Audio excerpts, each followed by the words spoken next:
Ó Deus Pai, Criador dos céus e da terra, nesta manhã, Senhor, queremos realizar mais um estudo da palavra,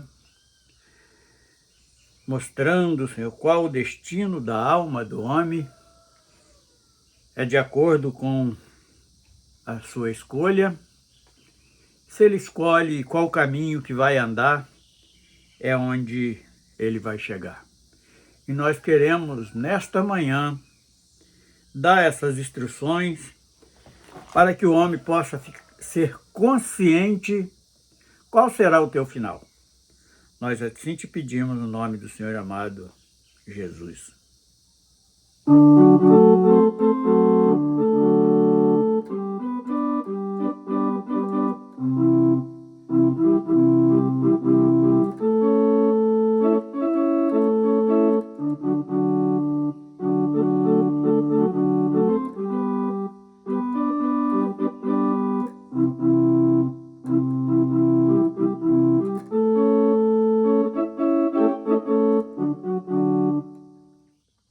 Tem dois caminhos no mundo, o homem pode escolher onde andar.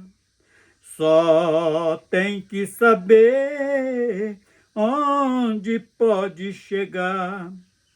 O caminho largo leva à condenação e o estreito pode te salvar.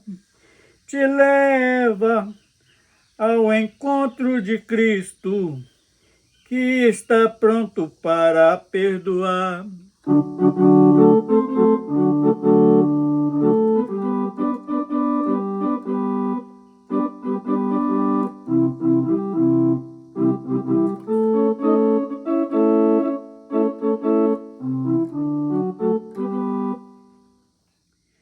O caminho largo tem muitas coisas que pode até te agradar, mas no final de tudo, tu vai ver o prejuízo que dá. E na maioria das vezes, não consegue recuperar. Já no caminho estreito, é diferente o que vai encontrar.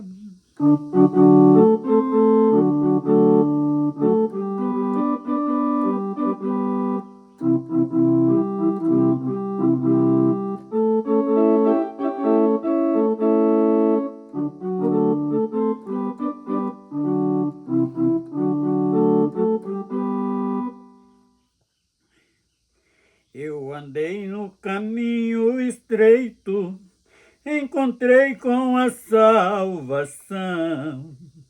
Encontrei com o Espírito Santo, que alegra o meu coração. Hoje eu tenho certeza que vou receber um galardão, tudo pela graça de Deus, e eu não tenho decepção.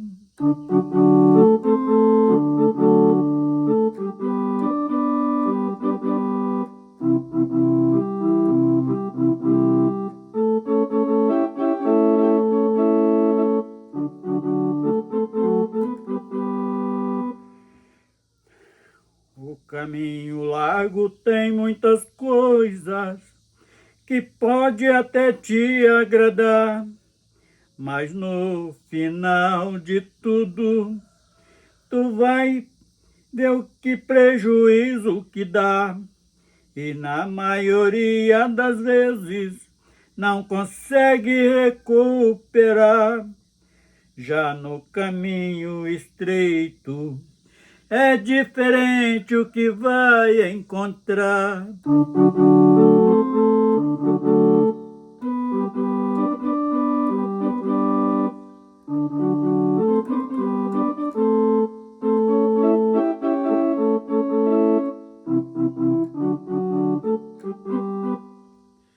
Bendito seja o nome do Senhor. Nós vamos falar de algo especial, que é o destino de uma alma. Qual será a sua escolha? Nós vamos começar lendo João 3:13. O que diz a Escritura a esse respeito? João diz que ninguém subiu ao céu senão aquele que desceu e hoje está habitando lá no céu. Nós não estamos lendo o versículo, mas só para darmos introdução. Alguém, fulano acabou de morrer, os anjos veio, buscou e tal, até que não tem base bíblica para isto, mas ele ainda não está, ele está no seio de Abraão, conforme aquela parábola do rico e Lázaro. Daqui a pouco nós vamos meditar um pouco nela para mostrar o destino de cada um e o que leva a cada lugar. E Davi, no Salmo 16, verso 10, diz assim: pois não deixará a minha alma no inferno, nem permitirá que o teu santo veja corrupção. Como ter esta convicção, esta certeza que Davi afirma nesse Salmo 16, verso 10? Então nós temos alguns pensamentos em cima disto. Não deixará minha alma no inferno. Davi aqui ainda pensava num trânsito pela vida difícil que ele estava passando, vendo seus próprios filhos perseguindo o seu trono, várias nações atrás dele querendo o matar, mas ele era alguém que tinha espaço no coração para o arrependimento. E quando o homem é assim, ele tem confiança, porque ele usa de um instrumento que Deus deu a ele para ir trilhando nesta vida transitória, até alcançar a grande vitória. Então, neste primeiro contexto aqui, nós estamos falando da parte que a maioria dos homens vai ser conduzido para lá por sua própria arrogância, ganância, desobediência e mais coisas que fazem. E aquele que não abre espaço no coração para um arrependimento. Em cima deste personagem mesmo, Davi, nós conhecemos bem a história de Davi e sabemos que ele cometeu um pecado horrível que nem ele mesmo conseguia perdoar. Mas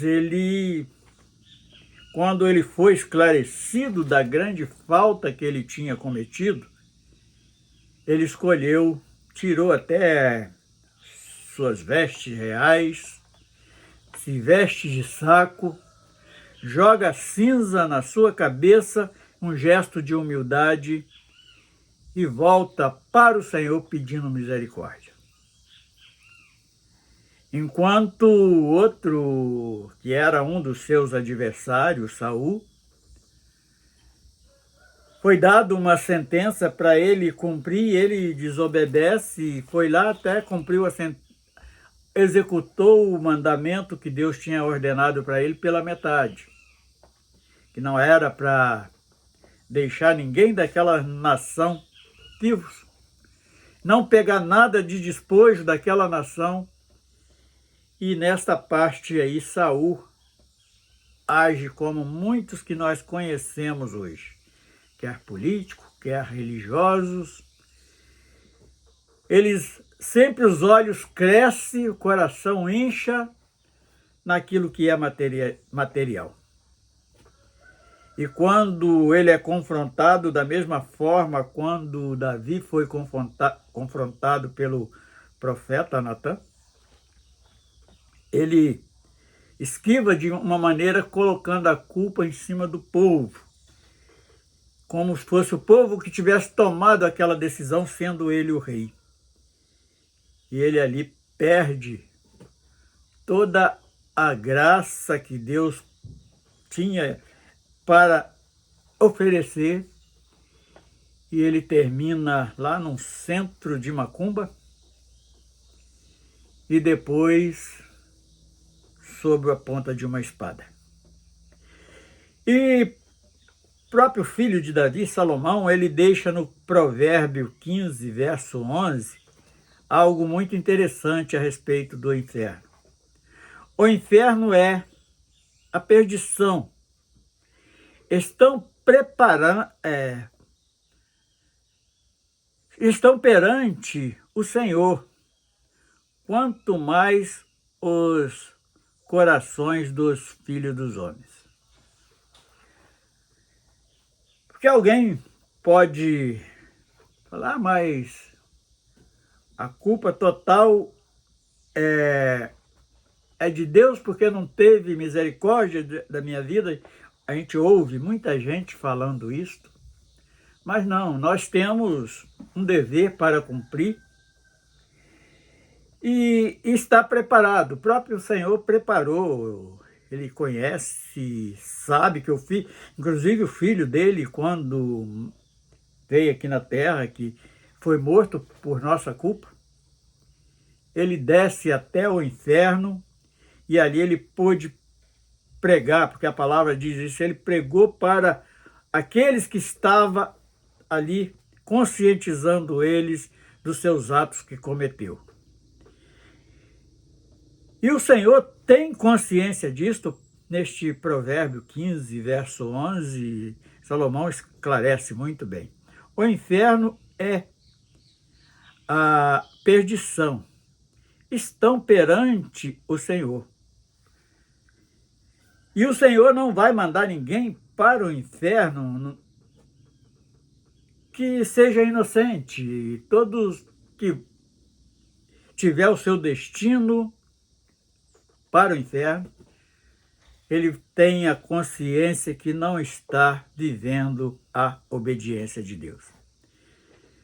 Quanto mais os corações dos filhos dos homens. Então o homem, o que Salomão quis dizer? O homem tem consciência do que está fazendo, sabe qual caminho que ele está andando.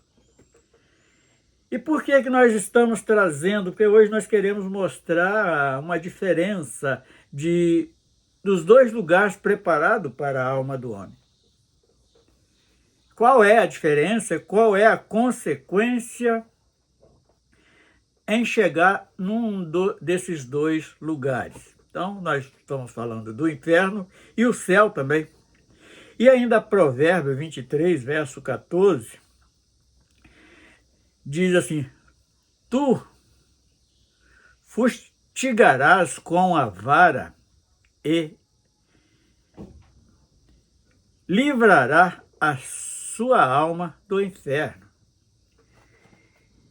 Fala ainda Salomão, ele fala, olha, ele traz castigo, assim como várias vezes permitiu que o povo de Israel fosse levado em cativeiro em consequência das desobediências, das idolatrias e tantas coisas mais. O homem sabe quando ele não está fazendo a vontade de Deus, porque quando nasce um ser humano na face da terra, Deus, além de ter dado o sopro de vida que vem a ser a alma do homem com toda a consciência, ele também dá um espírito a ele para estar ali, de certa maneira, conduzindo aquele homem e alertando, porque o homem não tem como ter o contato com Deus visivelmente e tem dificuldade de entender a voz de Deus, mas ele enviou um espírito a cada um para estar ali. Eu costumo dizer que este espírito que quando o homem morre volta para Deus, não é como eu aprendi lá no catolicismo, nos catecismos da vida que eu tive quando criança,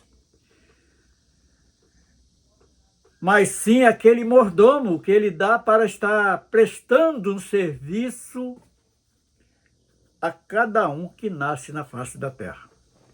Por isso esse espírito, ele não tem condenação por ele volta para Deus porque ele é um empregado da alma do homem. Como o corpo é o veículo que conduz o homem para onde ele quer ir, o espírito é um mordomo, aquele que está prestando um serviço.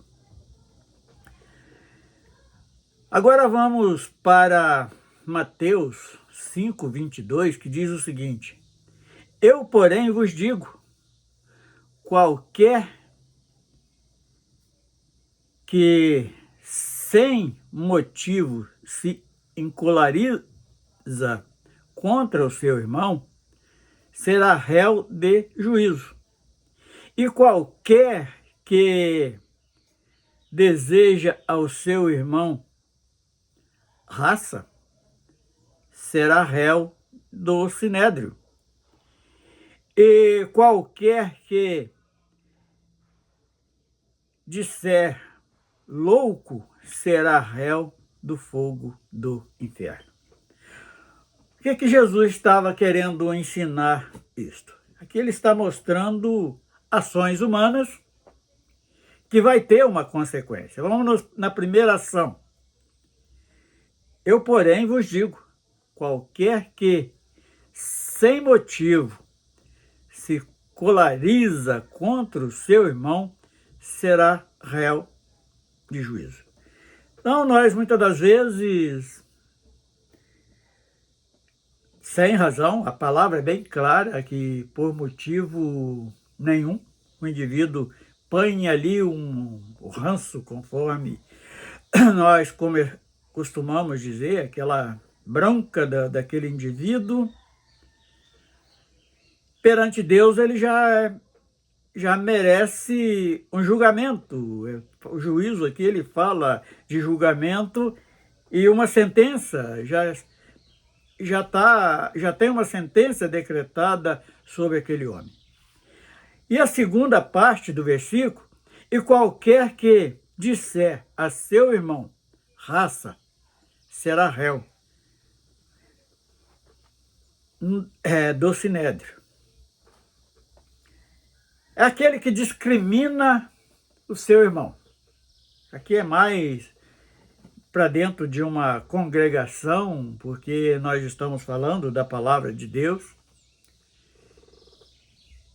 Nós não podemos julgar ninguém. Se nós quisermos julgar alguém, temos que julgar nós mesmos.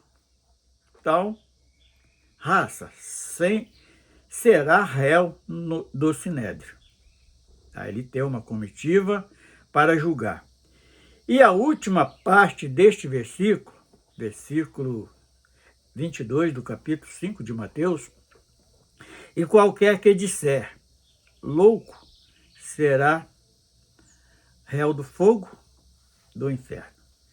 Quer dizer, será condenado, começando sem razão, se antipatizar daquele irmão que muitas das vezes não está fazendo nada para que o indivíduo tenha aquele sentimento por ele. E a palavra é muito clara. É sem motivo, sem causa nenhuma. Aquele homem não te fez nada, aquela irmã não te fez nada, que venha desabonar a sua conduta, aí já começa a decretar um juízo para aquele homem. E ainda Mateus 18, verso 9: e se o teu olho te escandalizar, arranca-o e atira para longe de ti. Melhor entrar na vida com um só olho do que ter 2 olhos e será lançado no fogo do inferno. O que Jesus ele fala a respeito disto? Porque eu não tenho que estar prestando juízo a ninguém. Às vezes eu estou vendo coisas que eu não fui conferir se era verdade. Eu lembro de um vizinho, quando eu morava lá em Nova Iguaçu, ele era um presbítero de uma Assembleia de Deus, vizinha nossa lá. E membros da própria congregação dele um dia condenaram aquele homem porque viram ele na porta de uma barraca, diz que ele estava bebendo, e sendo que como aquela pessoa que acusou aquele irmão de estar ali na beirada de um botequim, viu ele bebendo alguma coisa, pôde falar que era uma bebida alcoólica. Mesmo se ele tivesse bebendo aquilo, aí eu perguntei àquela irmãzinha, falei, irmã, e esse irmão que está ali, o irmão fulano de tal, ele é até falecido hoje, e qual é a condição dele? Ela falou assim, olha, ele estava todo sujo de lama porque ele estava limpando aquela vala que tem nos fundos da casa dele. Eu falei, mesmo se ele estivesse bebendo uma pinga ali, a irmã não tem o direito de julgá-la. Porque há um clamor bem ferrenho no meio da sociedade que aquele álcool ia matar as bactérias que ele tinha alcançado ali limpando aquela vala. Mas a irmã não tem certeza. A irmã chegou lá perto dele para ver se era verdadeiramente uma pinga que ele estava bebendo. Ah, não. Falei, a irmã não pode julgá-lo. Da mesma forma que isto aqui, se teu olho te escandalizar, fica quieto, fica calado. Você pode estar prestando um mau juízo daquela pessoa. Então é melhor arrancar o olho do que ser condenado com os 2 olhos por causa de uma injustiça que a pessoa pode estar cometendo. Isto é muito importante e também soma na nossa santificação, porque a salvação, ela é pessoal, ela é responsabilidade de cada um. E eu não posso... Se eu tiver certeza que o irmão está pecando alguma coisa, eu vou fazer o que a Bíblia tem ensinado. Vou chamar aquele irmão, vou conversar com ele e de preferência perante uma testemunha ou 2, como a Bíblia fala. Se ele não se arrependeu do pecado que cometeu, aí já passa a ser problema dele e você não tem responsabilidade com a salvação da sua alma. E ainda no verso 7, 7:13, vai mostrar, Mateus 18:9, se o teu olho te escandalizar. Então nós encontramos isso. E Mateus 7:13 vai mostrar aquilo que nós estamos querendo falar hoje a este respeito. Mateus 7, verso 3 diz assim, entrai pela porta estreita, porque larga é a porta, espaçoso é o caminho que conduz à perdição. E muitos são os que entram por ela. Então aqui Jesus já mostra que tem exatamente esses 2 caminhos que nós estamos querendo hoje mostrar aonde o homem está se conduzindo e aonde ele pode chegar. Como este louvor que nós cantamos, que existe 2 caminhos no mundo um estreito e um largo, e esses dois textos aqui, ele fala bem claramente disto.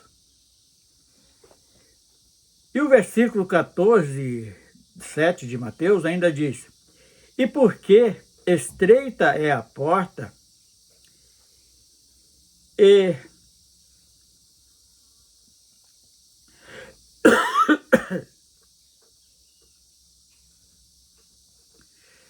porque estreita é a porta,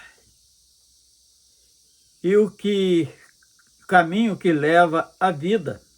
Estreita a porta, estreito é o caminho que leva à vida.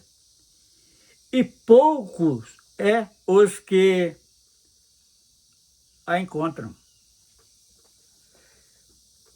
Agora nós vamos colocar alguns pensamentos nossos. Por que é difícil o homem encontrar esta porta estreita? E encontrar este caminho estreito, porque o homem carnal, ele quer ver facilidade, alimentar os seus desejos carnais. E o caminho é estreito porque, como o próprio apóstolo Paulo falou, eu tudo posso, mas nem tudo me convém. Se eu quiser ir lá para o botequim, encher a cara de cerveja, de cachaça, o problema vai ser meu. Eu não posso dizer se é bom ou se é ruim, porque eu nunca bebi. Não tenho desejo de fazer isso, mas ninguém pode julgar aquele que faz. Ele está escolhendo o caminho largo, apesar de ter uma consciência que leva à condenação, é o homem que escolhe andar por este caminho. E ainda,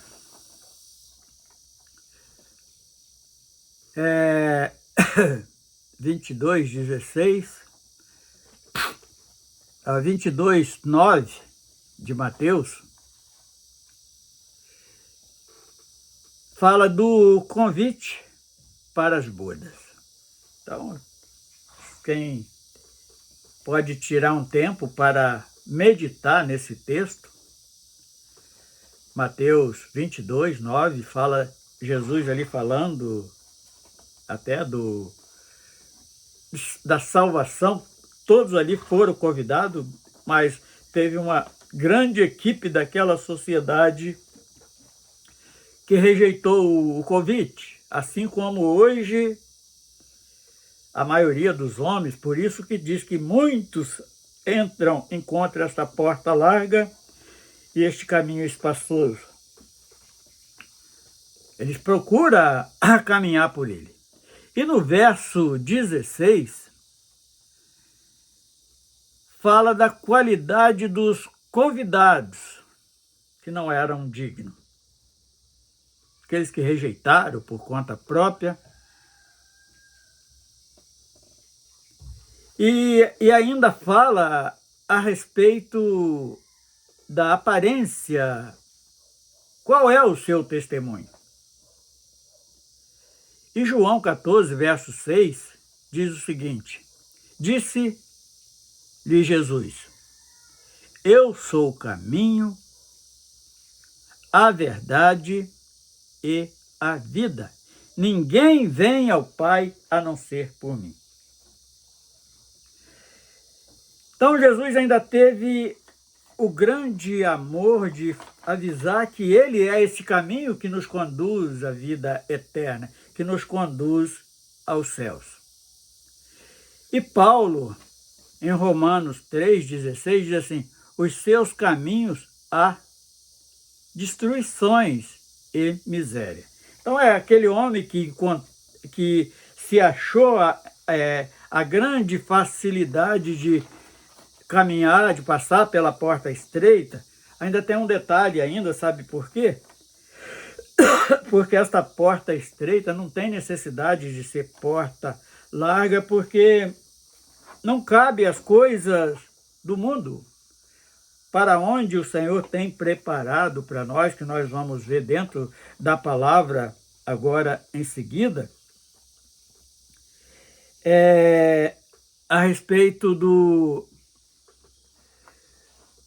das coisas terrenas que não tem lugar na eternidade para ela. Então a porta não precisa passar muita coisa, passar apenas um homem transformado.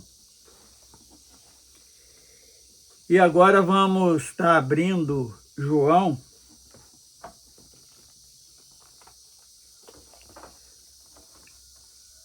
João 3, verso 13.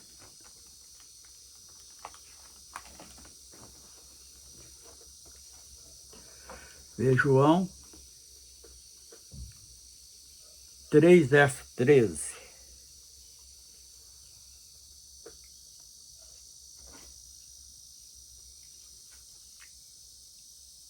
Então vamos estar abrindo Lucas primeiro. Lucas 16, do verso 22 ao 24.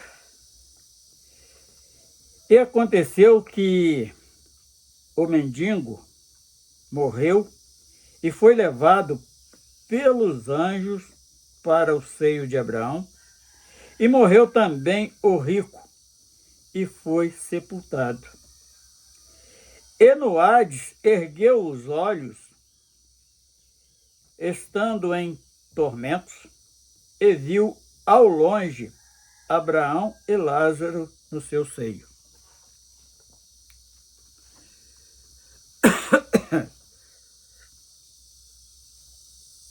Então 24.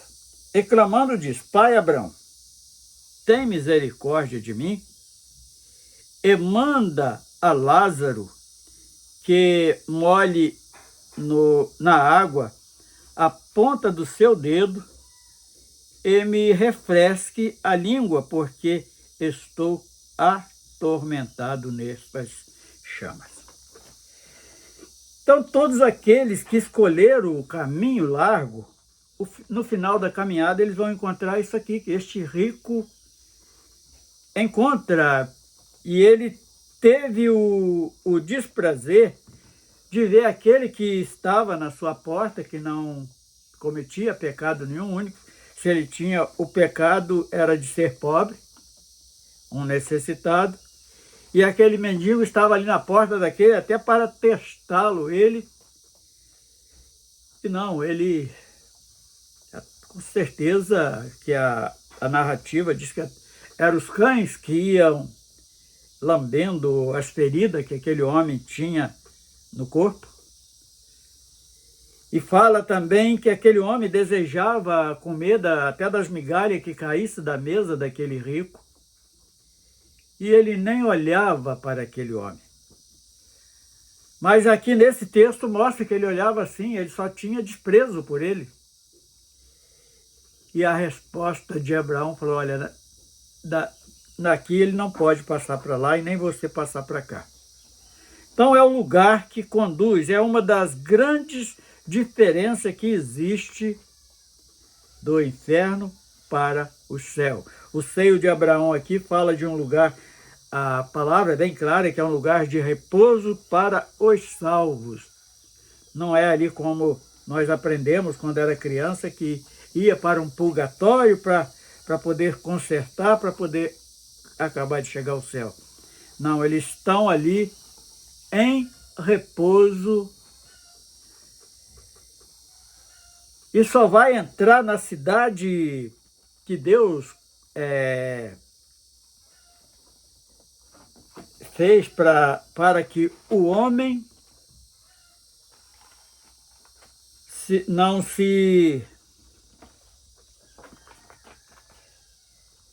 entre por ela. Então, o conselho de Jesus é bem claro. E agora ainda Colossenses 1, de 3 a 6, diz o seguinte, Colossenses 1, de 3 a 6, diz o seguinte: graças damos a Deus, Pai de nosso Senhor Jesus Cristo, orando sempre por vós.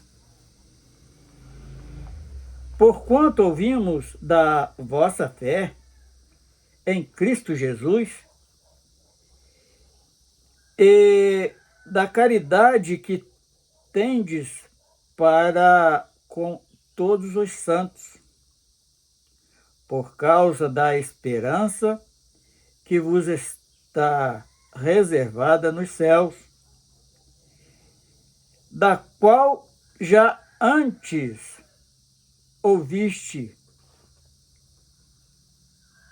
pela palavra da verdade do Evangelho. E o último versículo de Colossenses que nós vamos ler é o 6, que já chegou a vós, como também está em todo mundo, e já vai frutificando como também entre vós, desde o dia em que ouviste. E conheceste a graça de Deus em verdade. Então o apóstolo Paulo, ele confirma a respeito do que Jesus já tinha falado, que ele é o caminho, ele é a verdade, a vida.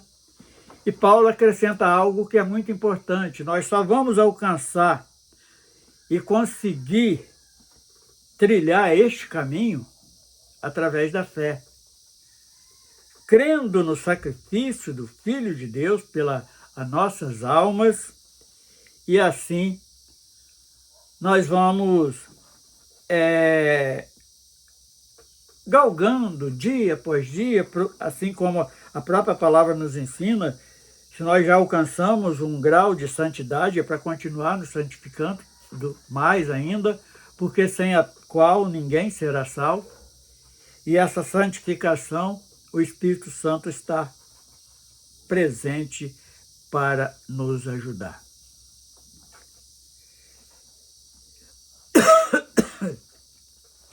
E então nós vamos, bem claro, vamos voltar ao verso 3.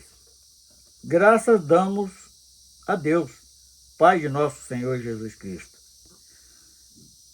orando sempre por vós. Então Paulo, ele afirma que ele estava sempre em oração por aquele povo de Colosso, ali da igreja dos Colossenses,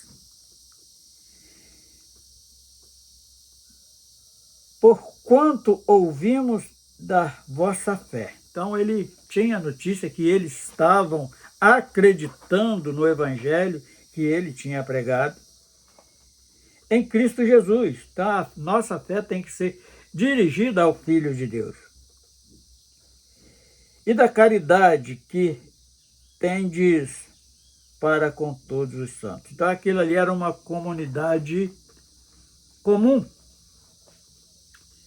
que um ajudava o outro, e acredito que tanto na vida social quanto na vida espiritual, por causa da esperança, porque eles creram na palavra, na mensagem divulgada para eles.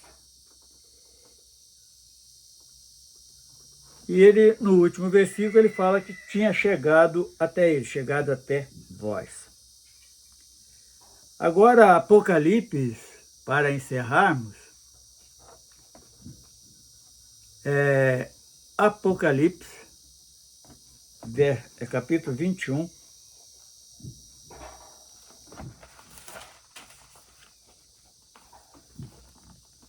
Apocalipse, capítulo 21, verso de 1 a 8. Diz o seguinte, aqui vai dar o retrato do lugar que Deus preparou para estes santos que está na palavra, para os salvos, aqueles que andaram, que conseguiram encontrar o caminho estreito. E vi descer do céu um anjo que tinha a chave do abismo e uma grande cadeia na sua mão. Ele prendeu o dragão, a antiga serpente. Não, estou lendo errado. Desculpa. 21, estou lendo 20. E vi um novo céu e uma nova terra, porque já o primeiro céu e a primeira terra passaram, e o mar já não existe. E eu, João, vi a santa cidade nova, Jerusalém, que de Deus descia do céu, adereçada como uma esposa ataviada para o seu marido. E ouvi uma grande voz do céu que dizia: Eis aqui o tabernáculo de Deus com os homens, pois com eles habitará, e eles serão o seu povo, e eles mesmo, e ele dizia, como homens, pois com eles Deus com os homens, pois com eles habitará, e eles serão o seu povo, e o mesmo Deus estará com eles, e será o seu Deus. E Deus limpará de seus olhos todas as lágrimas, e não haverá mais morte, nem pranto, nem clamor, nem dor, porque já a primeira coisas são passadas. E o que estava assentado sobre o trono disse: Eis que faço nova todas as coisas. E disse-me: Escreve-me, porque estas palavras são verdadeiras e fiéis. E disse-me mais: Está cumprido. Eu sou o Alfa e o Ômega, o primeiro, o princípio e o fim. A quem quer que tiver sede, de graça lhe darei da fonte da água da vida. Quem vencer, herdará todas estas coisas, e eu serei seu Deus, e ele será o meu filho. Mas quanto aos tímidos e aos incrédulos e aos abomináveis e aos homicidas e aos fornicários e aos feiticeiros e aos idólatras e a todos os mentirosos, e sua parte será no lago que arde com fogo e enxofre, o que é a segunda morte. Então aqui está muito claro do fechamento que nós queríamos. Então aquele que alcança o caminho estreito e se contenta em caminhar por este caminho estreito, aqui está o retrato dito pelo próprio Senhor Jesus, de onde nós vamos habitar. A nova Jerusalém que desce do céu. E para aqueles que se contenta andar apenas no caminho largo, entrar pela porta larga e o caminho espaçoso, vai ser aqui nesse finalzinho, neste versículo 8. E está aqui uma lista boa daquilo que os tirará o direito de viver nessa cidade. Vamos repetir. Tímidos, aqueles que têm vergonha de estar servindo a Deus. Aos incrédulos, aquele que não acredita na palavra e nem no sacrifício. Os abomináveis, aquelas pessoas insuportáveis, que muitas das vezes estão até nos púlpitos das igrejas, mas são pessoas abomináveis, que não arrogantes, sem amor. Aos homicidas. Mas eu não estou com uma arma na mão, mas está matando a vida espiritual de muitos. Fornicário, aquele que gosta de fazer uma fofoca. Feiticeiro, Ah, mas na igreja não tem, é o que mais tem hoje, principalmente nestas igrejas intituladas neopentecostal. Eles trouxeram todo tipo de feitiçaria lá de onde eles viviam.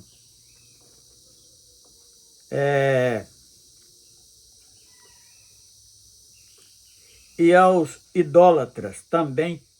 Hoje o homem está idolatrando uma rosa, idolatrando um lenço, idolatrando um pedaço de madeira, idolatrando a si próprio, seu carro e tantas outras coisas, tomando lugar no seu coração, o espaço que deveria ser ocupado por Deus.